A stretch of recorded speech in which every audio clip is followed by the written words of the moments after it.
o verso 47. Impressiona, meus irmãos, a figura da igreja. E eu quero lhes falar sobre uma igreja que abalou o mundo.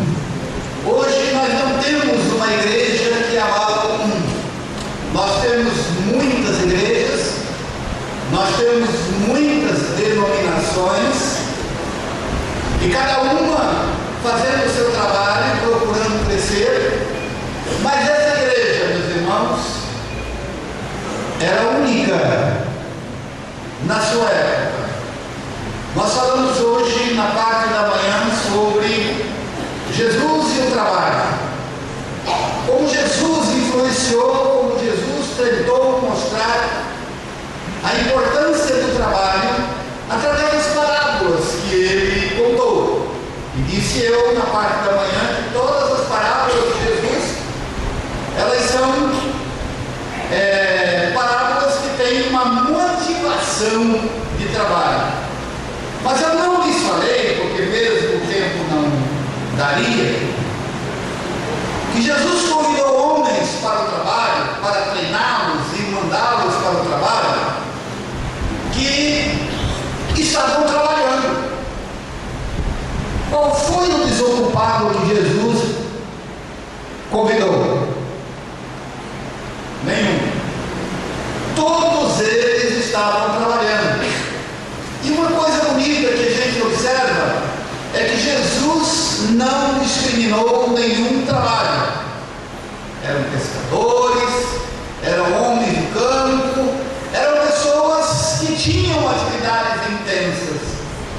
E o próprio Jesus fora um trabalhador artesanal. O que Jesus trabalhava mesmo?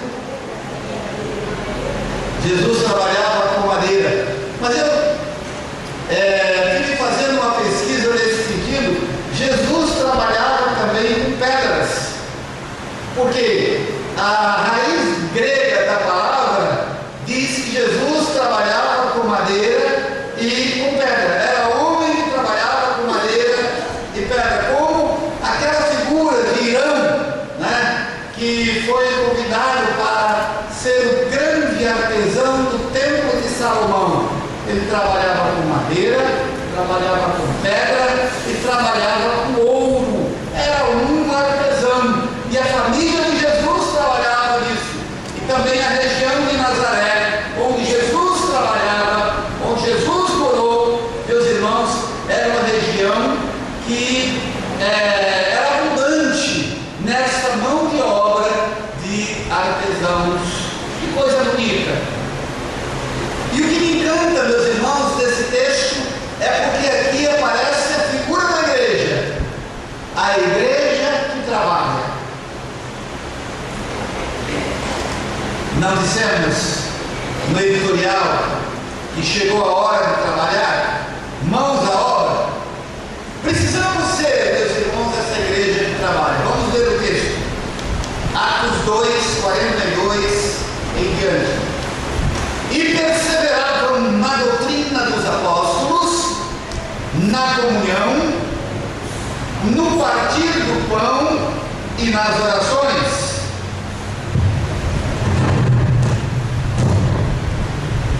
Em cada alma havia temor, e muitos prodígios e sinais eram feitos por intermédio dos apóstolos. Todos os que creram estavam juntos e tinham tudo em comum. Vendiam as suas propriedades e bens e distribuíam o produto entre todos, à medida que alguém tinha necessidade. Diariamente perseveravam unânimes no templo, partiam o pão de casa em casa, tomavam as suas refeições com alegria e singeleza de coração, louvando a Deus e cantando com simpatia de todo o povo. Enquanto isso, acrescentava-lhes o Senhor dia a dia os que iam sendo salvos. Eu achei linda essa expressão, né? Louvando a Deus e contando com a simpatia de todo o povo. Enquanto isso, acrescentava-lhes o Senhor dia a dia os que iam sendo salvos. Meus irmãos, a igreja primitiva era uma igreja ungida pelo poder de Deus. Jesus subiu e o Espírito Santo desceu. Não foi isso que aconteceu no Pentecostes? Jesus diz: eu vou para o Pai, mas enviarei o meu Espírito, que será derramado sobre todos vocês. E ficaram cerca de 120 irmãos no cenáculo, e sobre eles desceu o Espírito Santo de Deus, e a Bíblia diz que eles foram ter todos cheios do poder do Espírito Santo. Então, meus irmãos, este foi o combustível que Deus derramou sobre a igreja. Qual é o combustível que Deus derrama sobre a igreja?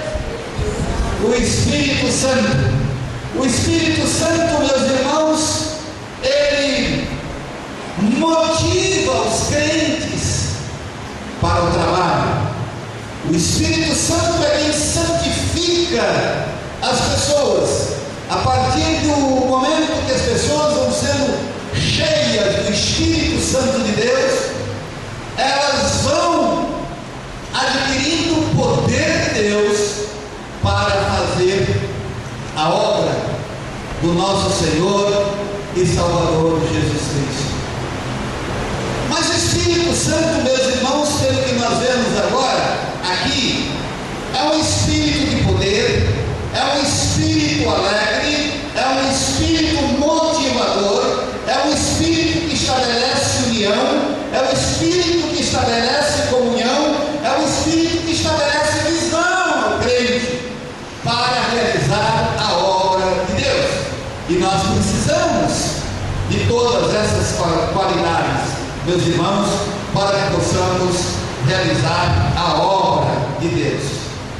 Nós vamos ver, meus irmãos, que nesse início Pedro prega um sermão que um monte de gente se converte, e depois ele prega o segundo sermão e a igreja chega a quase 5.000 almas. Então era um crescimento estrondoso. A igreja, meus irmãos, vinha do judaísmo, né? Saía do judaísmo, mas era, meus irmãos, uma igreja formada por pessoas simples, pessoas humildes. Era formada por pessoas que trabalhavam como escravas do Império Romano. Mas não importava, meus irmãos, a condição de qualquer pessoa. O importante é que aquelas pessoas, elas recebiam o poder do Espírito Santo e estavam alegres, estavam felizes, estavam, meus irmãos, seguras daquilo que elas queriam. Tanto que o crescimento da igreja, a alegria dos crentes, meus irmãos, e a comunhão que os crentes tinham, e a capacidade que eles adquiriam de comunicação, meus irmãos, era tal que assustava o Império Romano. O Império Romano tinha medo dos crentes, porque o Império, meus irmãos, trabalhava com o poder, subjugando as pessoas, e eles tinham medo porque os crentes falavam muito, os crentes riam muito, eles estavam muito alegres, eles visitavam uns aos outros, e eles desconfiavam, o Império Romano desconfiava disso. Por que essa gente não tem poder político? Por que essa gente não tem poder econômico? Por que é que essas pessoas que não têm poder social estão fazendo um trabalho tão grande? E a igreja, meus irmãos, começou assim a se espalhar por todas as regiões, chegando até a Europa. Se tornou, meus irmãos, uma igreja poderosa e abalou o mundo, não com o poder político, social, mas com o poder espiritual, à medida que ela era inflamada pelo poder do Espírito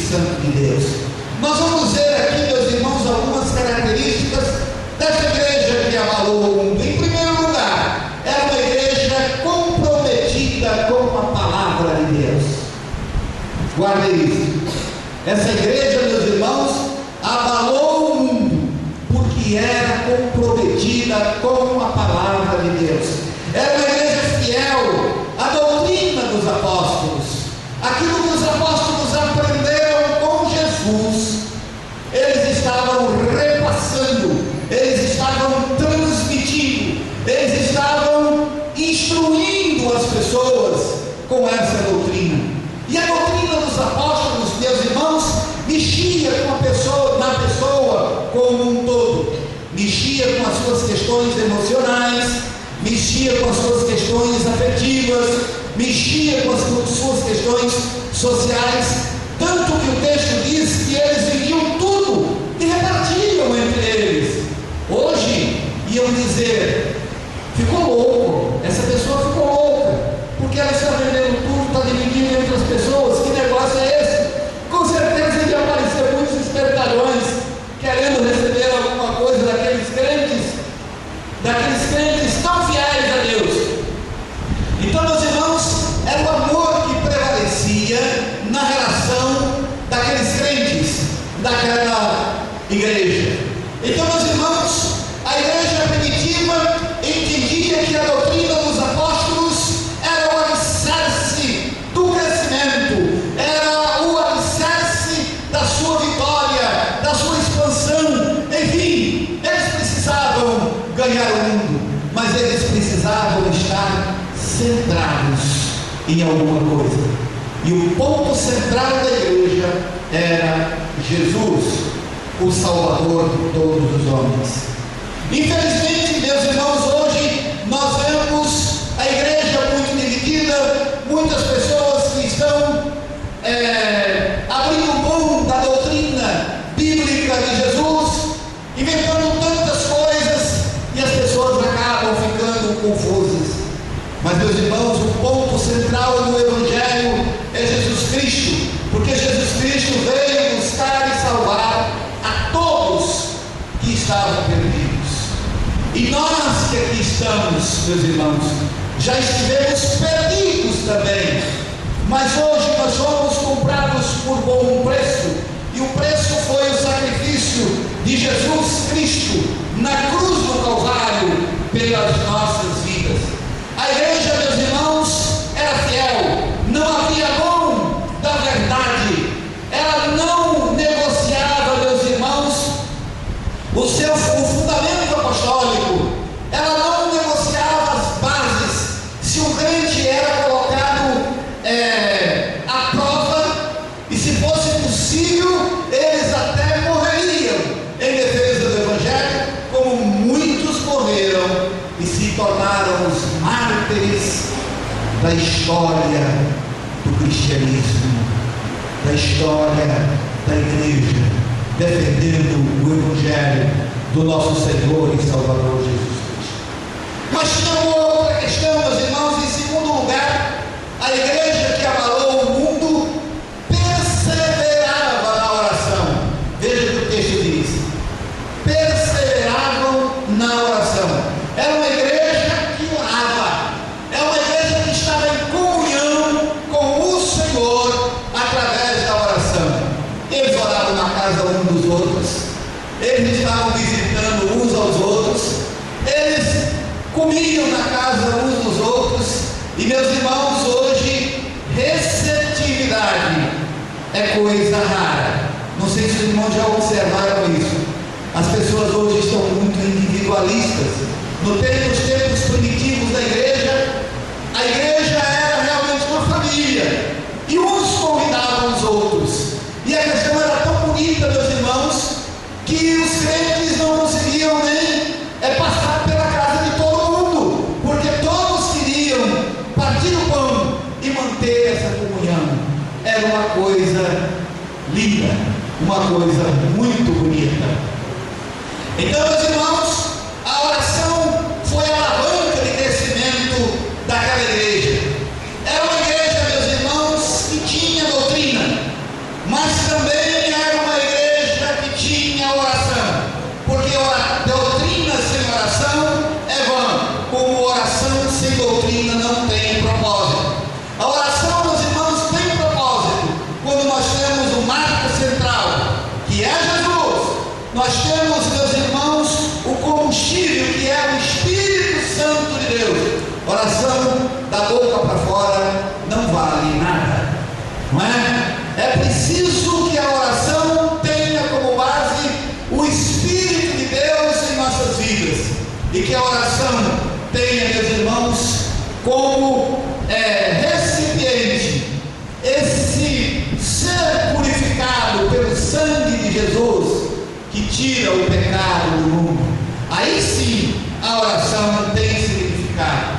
Mas uma outra coisa que nós encontramos, meus irmãos, é que a igreja era poderosa, porque era uma igreja onde havia comunhão, né? Essa igreja abalou o mundo por causa da sua comunhão, da comunhão entre os crentes.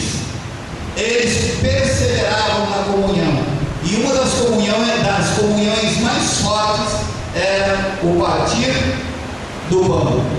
Eles comiam juntos, né? Eles estavam fazendo suas refeições juntos. Quando se ministrava a ceia, estavam todos juntos, partia-se o pão e participava-se em comunhão.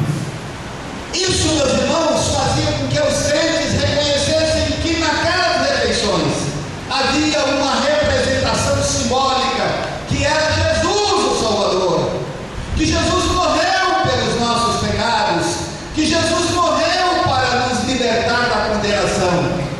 Talvez, meu querido, você que tenha vindo à igreja tantas vezes, não soubesse disso.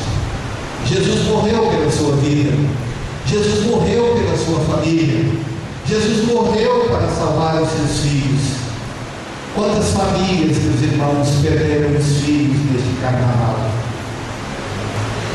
Teve família que perdeu todos os filhos assassinados. Os irmãos sabiam disso? Famílias que estão chorando, aqui mesmo em São Gonçalo. Tragédia, meus irmãos, aqui bem perto de nós. Meus irmãos, não havia comunhão, não havia salvação, não havia oração, não havia doutrina, não havia crescimento espiritual na família. E o que falta hoje na família, meus irmãos, é Cristo no centro da família, modificando a família, ensinando esses filhos, fazendo-os crescer no conhecimento e na graça do nosso Senhor e Salvador Jesus Cristo. Quantos jovens morreram neste carnaval porque lhes faltava comunhão, lhes faltava Jesus como Salvador. Em quinto lugar, meus irmãos, essa igreja era conhecida como uma igreja que louvava a Deus com entusiasmo. Que coisa bonita, né? Eu fico tão assim decepcionado quando eu vejo um grupo de louvor, um cantando para cá, outro cantando para lá, sem motivação e sem significado, sem aquilo que vem de dentro. E essa igreja, meus irmãos, que abalou o mundo, era uma igreja que louvava a Deus com entusiasmo. E isso acontece com o crente, isso acontece com os servos de Deus. Eu fui para Cabo Frio, a Barral do Cabo, buscar o Levi, que foi, passou uma semana lá com uma irmã dela. E lá a primeira igreja de Barral do Cabo, ela traz todos os anos uma banda lá do sul, no Jeremias, não me lembro agora o nome da banda, sei Opus Dei. E eles têm um estilo gaúcho, meio campeiro de cantar, mas é uma coisa tão bonita, tão característica lá no sul, que, meus irmãos, eles roubaram a cena do carnaval de Arraial do Cabo. A rua fechava e não tinha jeito, não tinha guarda que tirasse aquele povo da rua, o trânsito parava tudo. Era mais de 3.000 pessoas ali no meio da rua, uma rua que não é tão grande. Meus irmãos, uma coisa linda.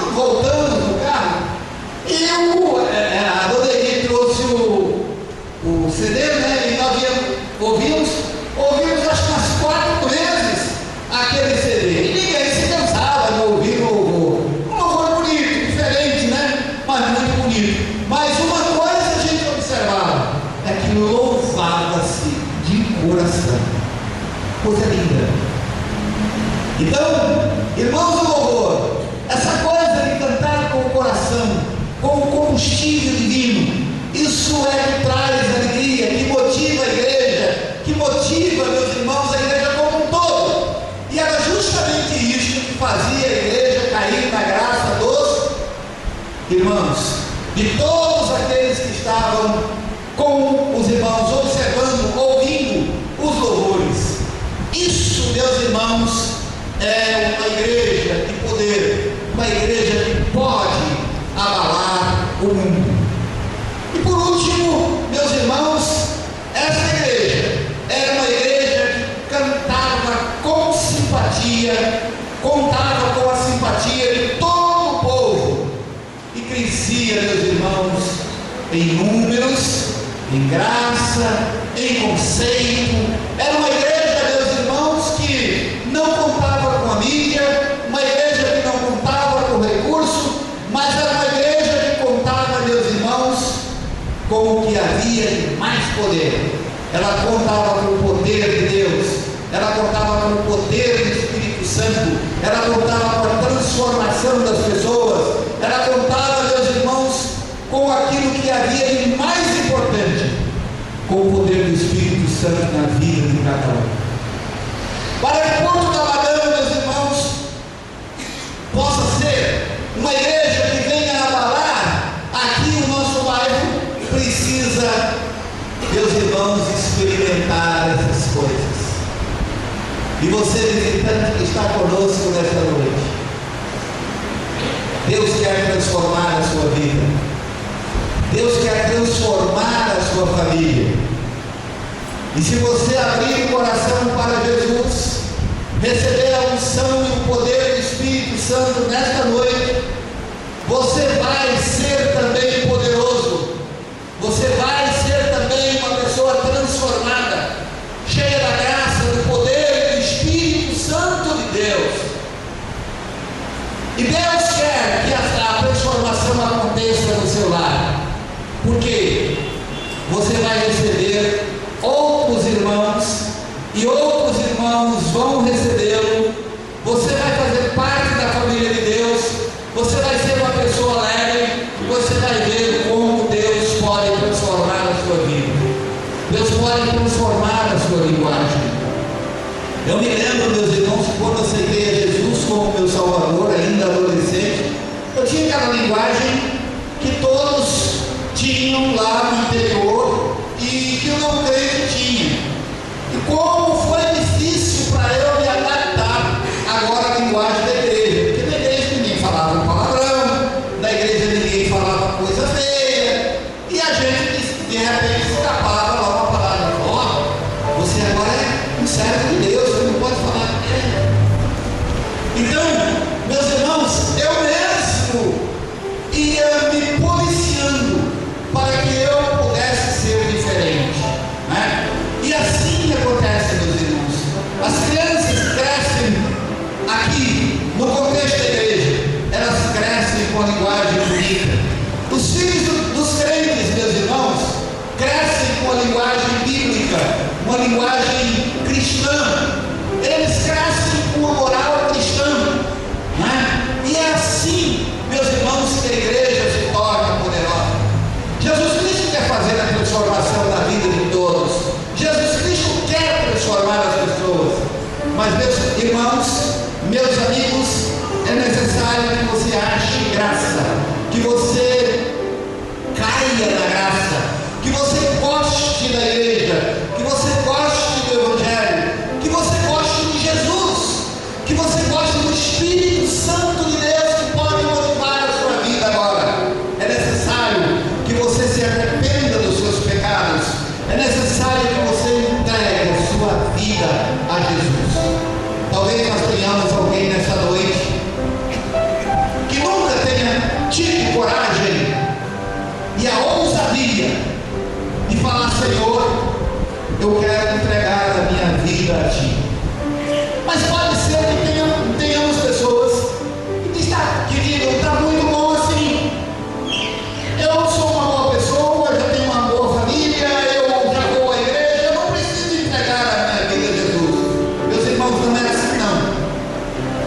Bíblia diz: quem crer, quem for batizado, quem confessar, este sim está salvo. Então é necessário que você creia, que você entregue a sua vida a Jesus, que você confesse que Jesus é o Senhor da sua vida.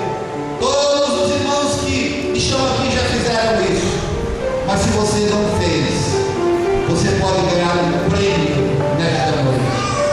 É um prêmio que não é sorteado, é um prêmio que não tem valor estimativo. Esse prêmio é Jesus. É Jesus que tira o pecado da sua vida, que ensina, que corrige, que faz tudo o que você precisa, e você não precisa pagar nada, porque Jesus sabe que você é muito importante para Ele. Sua alma vale mais do que o mundo inteiro. Então Ele quer te salvar. E eu gostaria que a igreja estivesse orando.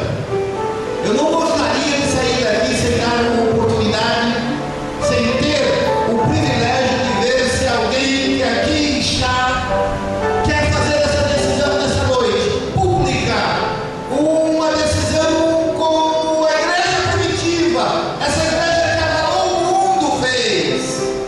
E você pode fazer também. Atravessaram os séculos, as gerações passaram, e essa igreja poderosa continua em pé. E você pode ser agregado a ela hoje. Você pode ser recebido como mais um salvo em Cristo Jesus, o nosso Salvador. Eu gostaria que os irmãos estivessem orando. E se você quer entregar a sua vida a Jesus nesta noite, eu gostaria que você fizesse um sinal com a sua mão. Quer orar pela sua vida? O senhor, a senhora, o jovem, qualquer pessoa que queira nesse momento tomar essa decisão, sinalize e eu vou orar por você. Pode levantar a sua mão. Alguém? Se você é afastado de uma igreja evangélica, também faça isso agora. É o momento do retorno, da reconciliação, do reencontro com o Senhor. Faça isso agora. Levante a sua mão. Onde está? Nós vamos orar. Não precisa ficar acanhado, não precisa ficar envergonhado, que a coisa mais linda no mundo é aceitar a Jesus como Salvador. Jesus é o Senhor desse universo, meus irmãos e meus amigos. Não precisa ficar envergonhado. Pode levantar a sua mão onde está. Nós vamos orar por você. Faça isso agora.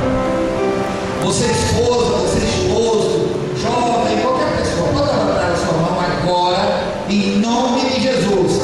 Não é fácil. Não é fácil não tomar essa decisão. Eu sei que é difícil. Sabe por que é difícil? Porque o inimigo das nossas almas não quer que nós tomemos essa decisão. E quanto mais você retardar, melhor para ele. Porque ele está no domínio da sua vida. E você tem que deixar Jesus no domínio da sua vida. Porque Jesus é o Criador. Jesus é o Salvador. Jesus é o Senhor. Então levante sua mão agora para Jesus. Nós vamos orar por você. Eu estou sentindo que tem alguém que quer tomar essa decisão, mas a luta é grande. Você pode vencer. Levante a sua mão em nome de Jesus.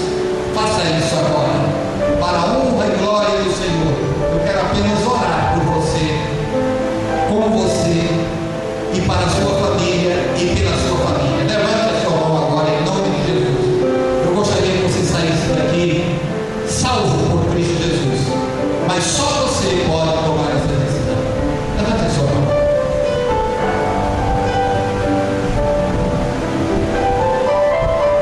Nós vamos ficar em pé e vamos orar. Estamos chegando ao final do culto desta noite e desejamos que a bênção do Senhor seja sobre todos. Se você não levantou a sua mão, mas quer que eu ore por você, porque você quer entregar a sua vida a Jesus, sai do seu lugar e vem aqui. Eu vou orar por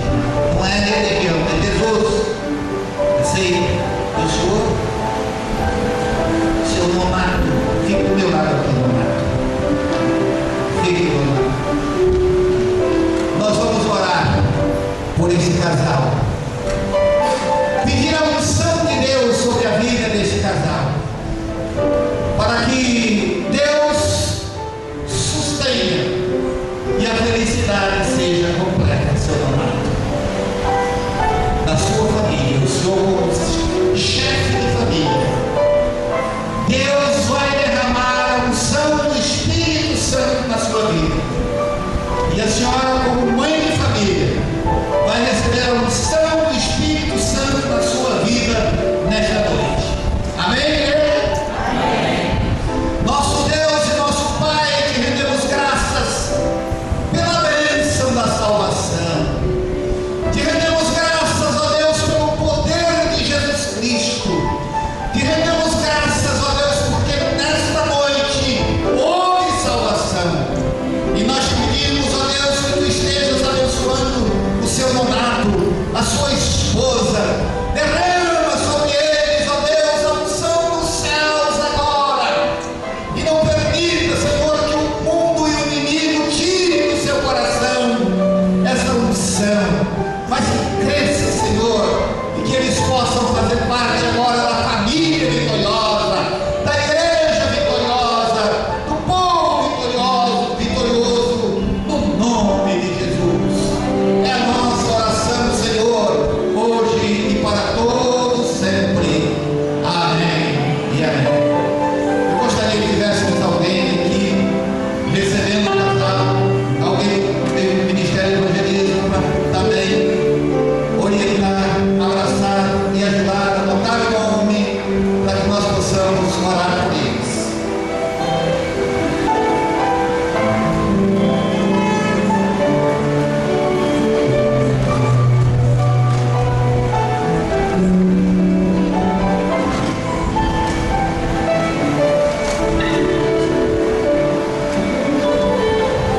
Os irmãos podem se assentar. Nós estamos, meus irmãos, finalizando o culto desta noite com os nossos agradecimentos a Deus, em primeiro lugar, pelas bênçãos desta noite. E vamos orar, meus irmãos, pelo trabalho da juventude. No sábado teremos aqui um grande culto. Queremos ver a igreja aqui no sábado, né? E nós temos aqui, a Isa está lembrando todos os irmãos convidados para a festa e aqueles que têm interesse para permanecer aqui. A reunião vai ser aqui no salão mesmo? Vai ser aqui nesse espaço. Isso. Deus está dizendo assim. Então, os irmãos, por favor, permaneçam aqui. Fica a nossa gratidão a todos os nossos queridos irmãos e amigos pela presença, desejando que voltem no domingo, no sábado, culto da juventude, e no domingo, né, quando nós teremos o culto de manhã, culto dirigido pela equipe das crianças da nossa igreja, e à noite culto evangelístico. Que o Senhor nos abençoe. E agora, meus irmãos, uma oração silenciosa, enquanto se toca o postúrio, está encerrado o culto desta noite. Os irmãos só vão deixar o santuário quando o tempo